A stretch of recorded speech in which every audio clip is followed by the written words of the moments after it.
bacı çok sağ olun, minnettarım, var ol. Teşekkür ederim. Allah bacım malını mülkünə bərəkət versin. Allah sizə də can sağlığı arzulayıram. Balalarına, ailənlə xoşbəxt olasan inşallah. Var olun. Hər şey var. Çox sağ olun, minnettarım. Çok sağ olun hanım.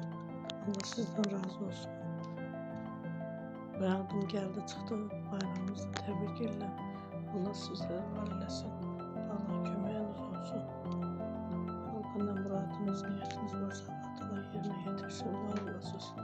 Allah kabul etsin. Ruhunuz bol olsun. Çok sağ olun. Kimler ki desteği olun. Allah ne bölüm versin. Amin inşallah.